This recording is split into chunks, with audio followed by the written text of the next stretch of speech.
अस्सलाम वालेकुम students. Length जो है एक बेसिक क्वांटिटी है, एक फंडामेंटल क्वांटिटी है जिसे हम लंबाई कहते हैं। तो उसको मेजर करने के लिए जो तीन इम्पॉर्टेंट इंस्ट्रूमेंट इस्तेमाल किए जाते हैं जिन्हें कहते हैं लेंथ मेजरिंग इंस्ट्रूमेंट्स, उनको आज की वीडियो के अंदर हम लोग डिस्कस करने वाले हैं। तो लेंथ को नापने के लिए, लंबाई को नापने के लिए कॉमनली हमारे पास तीन इंस्ट्रूमेंट्स होते हैं, जो कि पहला है मीटर रूल। मीटर रूल यानी कि एक स्केल है जो कि 1 मीटर लंबा होता है, मीटर रूल कहलाता है। दूसरे नंबर पर है वर्नियर कैलिपर। वर्नियर कैलिपर एक बहुत ही इंपॉर्टेंट इंस्ट्रूमेंट है जिसके जरिए हम लोग लंबाई को नापते हैं। और तीसरा है स्क्रू गेज। तीसरे नंबर पे स्क्रू गेज है जो कि बहुत ज़्यादा एक्यूरेट मेजरमेंट करने के लिए इस्तेमाल किया जाता है। हमें आज की वीडियो के अंदर हर एक का यूज समझना है और देखना है कि किस किस तरीके से उनको इस्तेमाल किया जाता है, उनकी कंस्ट्रक्शन को देखना है। So starting with first, metre rule. क्या है मीटर रूल? मीटर रूल किसे कहते हैं? तो देखो, मीटर रूल एक डिवाइस है, एक इंस्ट्रूमेंट है जिसके जरिए हम लोग मेजर करते हैं लेंथ को। इसके जरिए हम लोग लंबाई को नापते हैं डिफरेंट ऑब्जेक्ट्स की, ठीक है ना। और है क्या मीटर रूल? दरअसल मैंने जैसा कि बताया, मीटर रूल 1 मीटर लंबा एक स्केल है जो कि बराबर होता है 100 सेंटीमीटर के।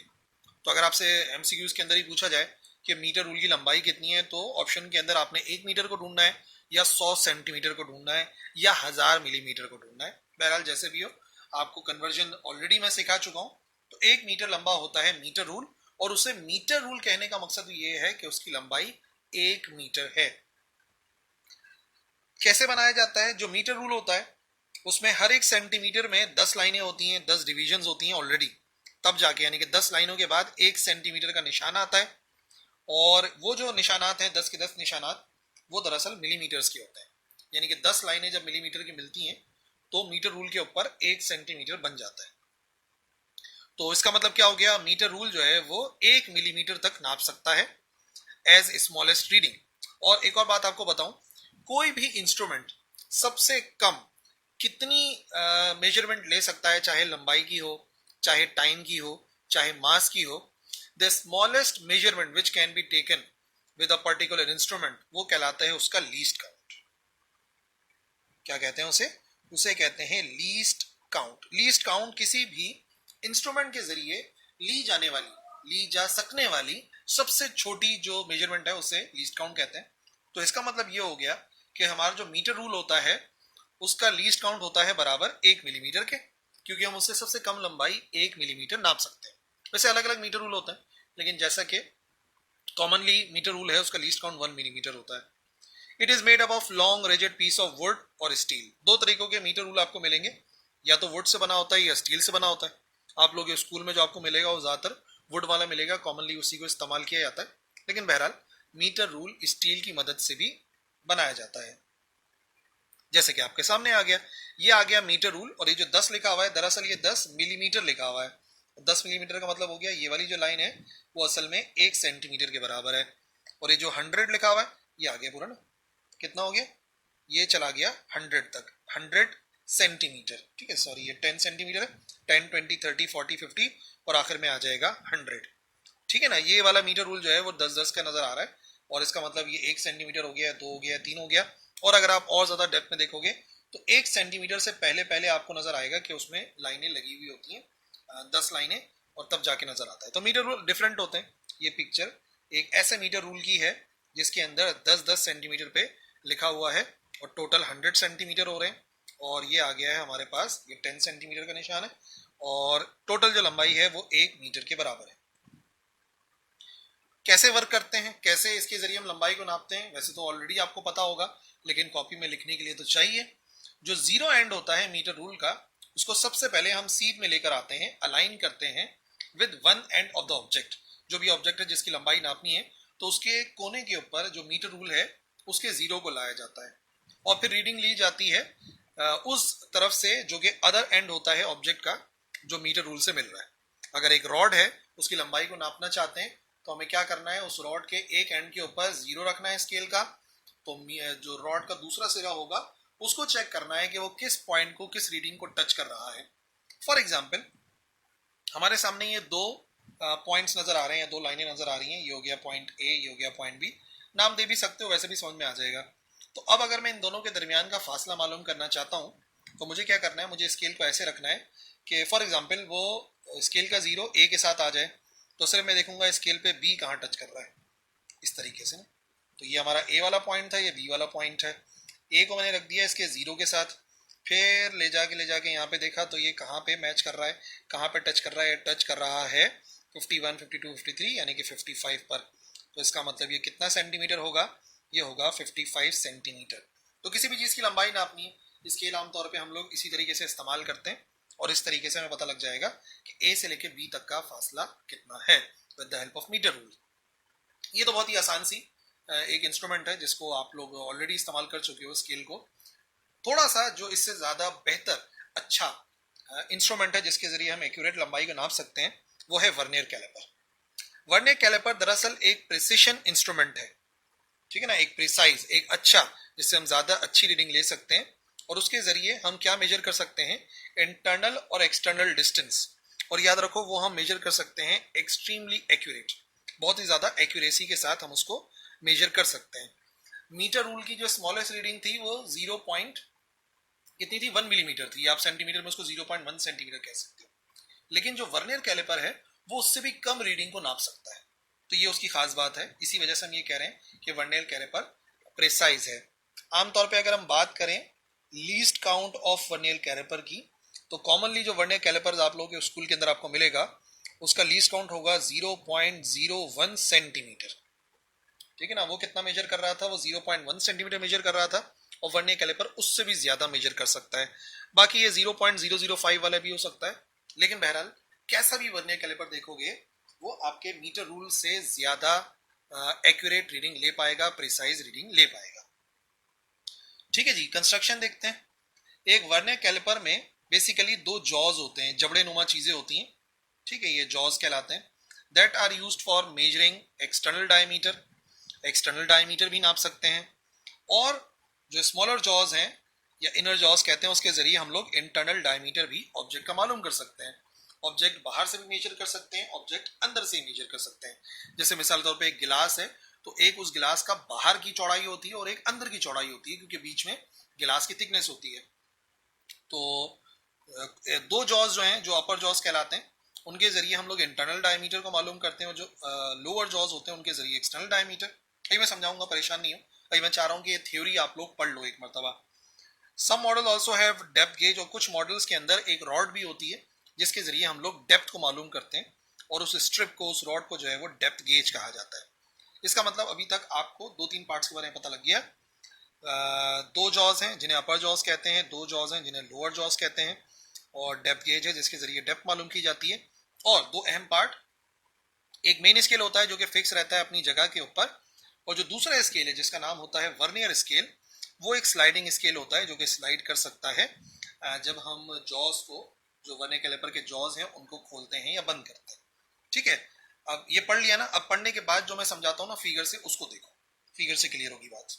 ये आ गया आपके सामने एक वर्नियर कैलिपर। ठीक है, वर्नियर कैलिपर में ये ऊपर 2 जॉज हैं, इसको आप लेफ्ट और राइट मूव करा सकते हो, तो ये दोनों जबड़े एक दूसरे से दूर हो जाएंगे, जॉज दूर हो जाएंगे, और ये आ गए जॉज ऊपर वाले भी दूर होते चले जाएंगे। इसके जरिए हम किसी भी चीज़ का इस तरीके से इंटरनल मालूम कर लेंगे कि इंटरनल थिकनेस कितनी है, और इसके जरिए हम जो है वो एक्सटर्नल मालूम करते हैं कि एक्सटर्नल थिकनेस कितनी है। इसी वजह से इसको एक्सटर्नल जॉज या लोअर जॉज कहते हैं, और ये है इंटरनल जॉज जिन्हें अपर जॉज भी कहते हैं। अपर हैं, और इनको क्या नाम दिया जाता है, इनको नाम दिया जाता है लोअर जॉज। फिर ये जो पूरा का पूरा लंबा सा स्केल लिखा हुआ नजर आता है, ये स्केल कहलाता है मेन स्केल। ये अपनी जगह पे फिक्स्ड रहता है। ठीक है, और जैसे जैसे हम इस जॉज को मूव कराते हैं, जॉ को इधर मूव कराते हैं, तो ये वाला जो स्केल है, ये वाला जो स्केल है वो इस तरफ स्लाइड करता है। तो जो स्लाइडिंग स्केल होता है उसे कहते हैं वर्नियर स्केल। ये आ गया हमारे पास फिक्स्ड मेन स्केल, ये आ गया स्लाइडिंग वर्नियर स्केल। और ये जो स्टेम लिखा हुआ है, स्टेम का दूसरा नाम मैंने आपको बताया था, इसको कहते हैं डेप्थ गेज। तो डेप्थ गेज कहो या स्टेम कहो, एक ही बात है। इसके जरिए हम लोग डेप्थ को मालूम करते हैं किसी भी इंस्ट्रूमेंट की। इसको खोल के बंद करके चीज को दरमियान में फंसाते हैं, तो एक्सटर्नल जॉस के जरिए जो है वो डायमीटर या लंबाई मालूम हो जाती है। तो डायमीटर जरूरी नहीं है, बेसिकली हम लोग तो लंबाई नाप रहे हैं, लेकिन लंबाई डायमीटर की सूरत में भी हो सकती है, सिर्फ लंबाई में हो सकती है, सिर्फ चौड़ाई में हो सकती है, तो अलग अलग तरीके कार है।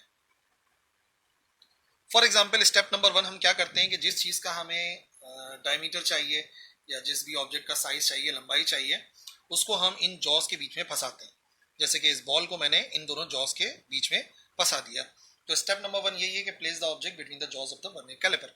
अब जाहिर सी बात है इसका बाहर का स्ट्रक्चर चाहिए, तो मैंने लोअर जॉज में फंसाया, वरना अपर जॉज में हो सकता था। स्टेप नंबर 2 हम नोट करते हैं मेन स्केल रीडिंग। आप देखो मेन स्केल रीडिंग में थोड़ी बड़ी करके दिखा दी। जब हमने इसको फंसाया तो यहाँ पर मेन स्केल की रीडिंग नजर आ रही है, लेकिन उसी को जूम करके देखेंगे तो ऐसी नजर आएगी। ये मेन स्केल की रीडिंग है। मेन स्केल रीडिंग में ये देखना है कि मेन स्केल की कौन सी रीडिंग्स को 0 क्रॉस कर चुका है। तो देखो यहाँ पर ये लिखा हुआ है 2 लिखा हुआ है, ये अगला होगा 2.1, 2.2, 2.3, 2.4, लंबी वाली होती है 2.5, 2.6, 2.7, फिर जो 2.8 है इससे आगे गुजर चुका है, ठीक है ना, लेकिन 2.9 तक पहुंचा नहीं है। मेन स्केल की रीडिंग कैसे देखी जाती है? Note the main scale reading by counting the lines before the zero line of the vernier scale. Vernier scale का जो जीरो है इससे पहले कितनी लाइनें हैं सिर्फ उन्हें काउंट किया जाता है। तो मैंने काउंट करके बताया ना कितनी हो गई। ये हो गई हमारे पास 2.8। मेन स्केल की रीडिंग हो गई हमारे पास 2.8, जहन में रखना है। फिर वर्नियर स्केल रीडिंग भी देखी जाती है। वर्नियर स्केल रीडिंग यहां से देखी जाती है कि वर्नियर स्केल की कौन सी लाइन ऊपर वाली किसी भी लाइन के साथ सबसे अच्छा कोइंसाइड कर रही है, coinciding. Count the next line of the vernier scale after zero. Zero के अलावा वाली कोई भी लाइन देखो जो ऊपर वाली किसी भी लाइन के साथ सबसे अच्छा कोइंसाइड कर रही है। तो यहाँ पे कौन सी वाली लाइन कोइंसाइड कर रही है? ये है 0, ये है 1, 2, 3, 4, 5 और ये है 6 वाली लाइन। तो 6 वाली लाइन ऊपर जो है वो अच्छा कोइंसाइड कर रही है, तो हम इसको क्या बोलेंगे? लेकिन इसको 6 नहीं पढ़ते, इसको पढ़ते हैं 0.06 ऐसे, ठीक है ना। ये हो गया 0.06 वर्नियर स्केल की रीडिंग, और मेन की रीडिंग ऑलरेडी हमें पता थी 2.8 और 0.06। फाइनली दोनों रीडिंग्स को ऐड करना है, तो क्या हो जाएगा 2.8 प्लस 0.06, दोनों को ऐड करेंगे आंसर आ जाएगा 2.86। यानी कि इस ऑब्जेक्ट की जो असल लंबाई है वो है बराबर 2.86 सेंटीमीटर्स के, ठीक है। सेंटीमीटर्स के अंदर हमने मेजर करा है तो आंसर भी सेंटीमीटर्स में ही आएगा, ठीक है भाई। तो इस तरीके से थ्योरी के लिहाज से प्रैक्टिकल में थोड़ा सा अलग यूजेज होता है, वो मैं आपको दिखा भी देता, प्रैक्टिकल्स में अपलोडेड होगा, आप जाके देख सकते हो कि किस तरीके से हाथ के जरिए मूव कराते हैं। लेकिन थ्योरी के लिए आपको इसी तरीके से वर्नियर कैलिपर को समझ में आना जरूरी है, और ये सारे स्टेप्स आपने याद रखने, पेपर के अंदर लिखने भी हैं, ठीक है जी। तो क्या इससे भी कोई एक्यूरेट इंस्ट्रूमेंट है लंबाई को नापने का?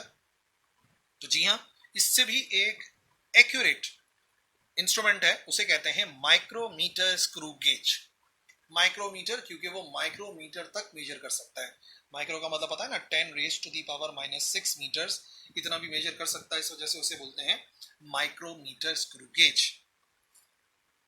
10⁻⁻⁻⁻⁻⁻⁻⁻⁻⁻⁻⁻⁻⁻⁻⁻⁻⁻⁻⁻⁻⁻⁻⁻⁻⁻⁻⁻⁻⁻⁻⁻⁻⁻⁻⁻⁻⁻⁻⁻⁻⁻⁻⁻⁻⁻⁻⁻⁻⁻⁻⁻⁻⁻⁻⁻⁻⁻⁻⁻⁻⁻⁻⁻⁻⁻⁻⁻⁻⁻⁻⁻⁻⁻⁻⁻⁻⁻⁻⁻⁻⁻⁻⁻⁻⁻⁻⁻⁻⁻⁻⁻⁻⁻⁻⁻⁻⁻⁻माइक्रोमीटर स्क्रू गेज बहुत ज्यादा इस्तेमाल होता है इंजीनियरिंग फील्ड में, ताकि हमें प्रिसाइज यानी कि बेहतर रिजल्ट मिल पाए मेजरमेंट्स का, लंबाई को नापने के लिए। माइक्रोमीटर स्क्रू गेज जो है बहुत ही छोटी छोटी जो डायमेंशन होती है, यानी कि छोटी से छोटी चीज को भी मेजर करके बता सकता है। अब आप नोट करो, सबसे पहले मीटर स्केल बताया, उससे सबसे छोटी रीडिंग हम 0.1 नाप सकते हैं सेंटीमीटर में, लेकिन अगर कोई ऑब्जेक्ट उससे भी छोटा हुआ तो कैसे नापेंगे? तो इसका मतलब ये है कि उससे एक्यूरेट वर्नियर कैलिपर इस्तेमाल किया जाएगा। अब वर्नियर कैलिपर का लीस्ट काउंट है 0.01, वो इससे छोटी रीडिंग नहीं नाप सकता। तो अगर उससे भी छोटी रीडिंग है उसको नापने के लिए क्या करें? तो हाजिर है micrometer screw gauge. Screw gauge measure कर सकता है dimension smaller than those by vernier calliper, जो कि मैंने आपको बताया उर्दू में कि वर्नियर कैलिपर से भी जो हम चीजें मेजर करते हैं उससे भी छोटी चीजों को हम with the help of micrometer screw gauge measure कर सकते हैं। माइक्रोमीटर स्क्रू गेज एक सिंपल से उसूल के ऊपर काम करता है, converting small distance into large one by measuring the rotation of the screw. हम सिर्फ एक स्क्रू को रोटेट कराते हैं। स्क्रू गेज में जो स्क्रू का लफ्ज आ रहा है वो भी यही आ रहा है कि हम उसमें स्क्रू का प्रिंसिपल इस्तेमाल करते हैं, और स्क्रू के प्रिंसिपल के जरिए हम छोटी से छोटी रीडिंग को मेजर कर सकते हैं। अब आप सोचोगे कि स्क्रू का प्रिंसिपल क्या है? देखो, स्क्रू का प्रिंसिपल बड़ा सिंपल सा है। लेट से अगर ये हमारे पास स्क्रू है, ठीक है, ये आ गया हमारे स्क्रू। स्क्रू का एक ये वाला पॉइंट होता है जिसे हेड कहते हैं ना स्क्रू का, और ये वाला जो पॉइंट होता है यहाँ पर बहुत सारे थ्रेड्स बने हुए होते हैं, उर्दू में कहते हैं चूड़ियाँ या थ्रेड्स बने हुए होते हैं। उसूल ये कहता है, और ये जो दो चूड़ियां हैं ना, इनके दरमियान का जो फासला होता है इसे पिच कहते हैं, स्क्रू की पिच। ठीक है ना, कोई से भी दो चूड़ियों के दरमियान का फासला पिच कहलाता है, जो कि बहुत ही छोटा होता है। स्क्रू का उसूल यह है कि अगर इसके हेड को एक रोटेशन मुकम्मल कराई जाती है, चाहे क्लॉकवाइज कराई जाए चाहे एंटी क्लॉकवाइज कराई जाए, चाहे सीधे हाथ पे करवाएं चाहे उल्टे हाथ पे कराएं, तो ये स्क्रू या तो ऊपर जाता है या तो नीचे आता है। मूव कराने पे डिपेंड करता है कि आप स्क्रू को टाइट कर रहे हो कि लूज कर रहे हो। लेकिन उसूल ये कहता है कि अगर हम पूरी एक रोटेशन देते हैं स्क्रू को, तो स्क्रू फासला तय करता है उस स्क्रू की पिच के बराबर। यानी कि एक बार घुमाओगे तो एक चूड़ी ऊपर चला जाएगा, दो बार घुमाओगे तो दो चूड़ी ऊपर चला जाएगा। और ये उसूल कहलाता है प्रिंसिपल ऑफ स्क्रू, कि अगर हम स्क्रू को एक बार रोटेट कराते हैं तो वो फासला तय कर लेता है, चाहे हाइट या डेप्थ, उसकी पिच के बराबर। और पिच का मतलब क्या होता है, उसके दो थ्रेड्स यानी कि दो चूड़ियों के दरमियान का फासला। आप कोई भी स्क्रू वगैरह देखना उठा के, उसके अंदर आपको ये चूड़ियां थ्रेड्स नजर आ जाएंगे। ये आगे आपके सामने एक माइक्रोमीटर स्क्रू गेज, इसके कुछ पॉइंट्स हैं। सबसे पहले तो आपको यहाँ पर एक यू शेप ये नजर आ रहा है, इस तरीके से ये यू शेप नजर आ रहा है। ये एक मूवेबल पार्ट होता है, ये फिक्स्ड पार्ट होता है, ठीक है ना। फिर ये गोल घूमने वाला एक वो होता है, पार्ट होता है। और फिर यहाँ पर जो है ना, ये जो पार्ट है इधर अलग से कुछ लाइनें लगी हुई होती हैं, ठीक है। और ये एक पॉइंट है जिसके जरिए, इसी के जरिए हम टाइट करते हैं या लूज करते हैं। और जैसे ही टाइट हो जाता है तो टक टक टक टक की आवाज़ आती है, उससे जो है वो पता लग जाता है कि हाँ भाई जो ऑब्जेक्ट है वो टाइट हो गया है। ठीक है जी। अब यहाँ पर सबसे पहले ये जो स्केल आपको नजर आ रहा है ये वाला, इसे कहते हैं मेन स्केल। ये इसका मेन स्केल है जो कि फिक्स रहता है। ये जो स्केल है जो कि यहाँ पर नजर आ रहा है 10, 15, 20, 25 और ऐसे गोलाई के अंदर होता है, इस स्केल को कहते हैं सर्कुलर स्केल। ठीक है ना, क्या कहलाता है, ये कहलाता है सर्कुलर स्केल। ठीक है ना, ये सर्कुलर है, सर्कुलर स्केल। फिर ये जो पॉइंट है इसे कहते हैं थिम्बल। ये डॉट डॉट इसी वजह से किया हुआ है ताकि रोटेट कराना आसान हो, ये स्लिप ना हो, इस वजह से। ये जो पॉइंट है इसे कहते हैं रैकेट। इसी के जरिए हम टाइट करते हैं और जैसे ही टाइट हो जाता है वैसे ही ठक ठक की आवाज आने लगती है। ठीक है ना। और ये जो पॉइंट नजर आ रहे हैं दोनों, इन्हें, ये जो दोनों पॉइंट नजर आ रहे हैं इन्हें कहते हैं एनविल और कहते हैं स्पिंडल।